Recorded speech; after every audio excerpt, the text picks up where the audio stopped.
What do you do when the world decides it wants to knock you down? What if I told you that as a Christian, you have more options than most? So let's talk about it. Last year, I faced an obstacle yet unseen in my 33 years of life at that time. I was let go from a position that I had really cared about. It was budget cuts, they said, and there was simply nothing else that could be done. And while that was really incredibly painful for me, I essentially had two options. One, fret and worry about how I was going to pay my bills and how I was going to do this and that. Or two, do the best with what I had and try to rely on God. So here are a couple of tips that I would give if you are someone who is feeling knocked down by life. First, you have to allow yourself to feel what has happened to you. The emotional weight of those negative things that have happened or that will happen to you, that weighs on you physically as well. And I think that I probably slept more in those days after than I had in a long time because my emotional state was just absolutely wrecking me. And I was crying all the time. I would go to bed, I'd cry, I'd be in the car, I'd cry because I would just think about kind of the injustice, that I felt had been done to me.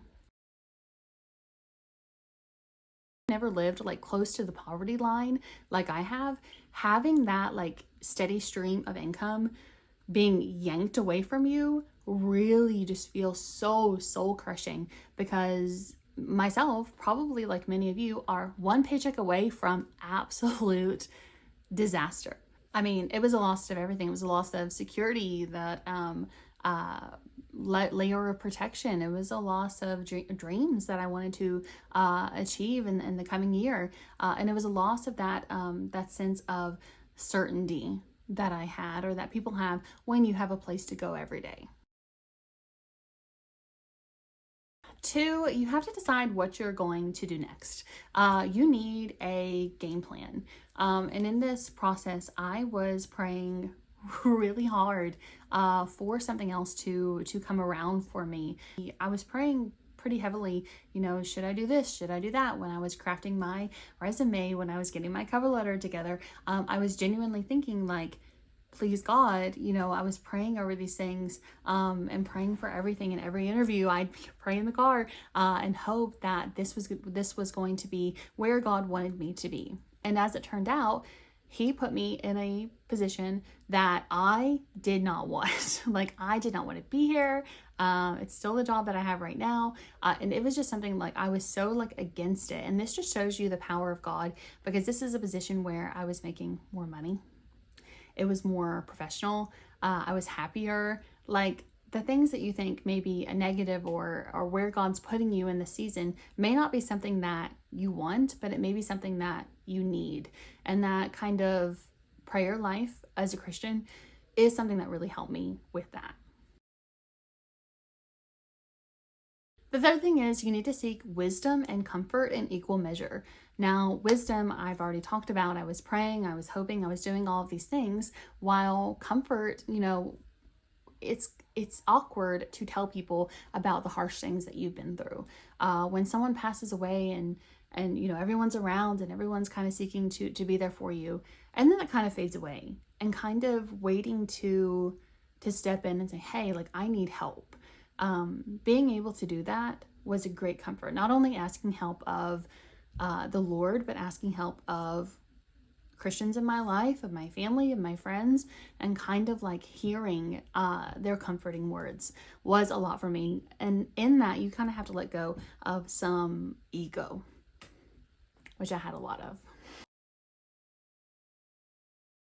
4 is kind of recognition. The recognition that your life is completely in the hands of the Lord. If you've ever seen Eat, Pray, Love, there's a story about a man who every day he prays to the statue, please let me win the lottery, please let me win the lottery, please let me win the lottery.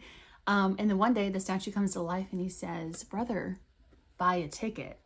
The same kind of circumstance is involved here when you know and you kind of recognize that, hey, like my life really is not in my control. I can only do so much and the rest is God. Like that is a very like freeing feeling. And number 5, you have to let go of negative feelings. Maybe you felt like someone did you dirty or someone didn't step up in the way that you wish that they would.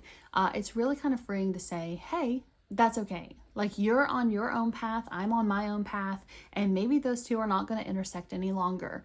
And it's not intentional. I don't think anyone thinks about us as much as we think about ourselves. So letting like those feelings of negativity go, whether that is a friend who did you dirty or a boss who you think didn't respect you enough or whatever it happens to be, letting those things go and realizing, recognizing that none of those things are about you. What people think about us is none of our business. The last thing is really to try to make peace with the unknown. And that is really, really difficult for someone like me. I'm a planner. I'm an INFJ. I like to plan out everything. I'm very like focus oriented. Like I know what like vacation we're going on in like 3 years. So being able to kind of be okay with not knowing has only ever been like beneficial for me. So I just want to say I'm sorry if you all are having a rough time. Please know that God is always there for you and you can depend on him. You can lay your cares on him and he will take care of you.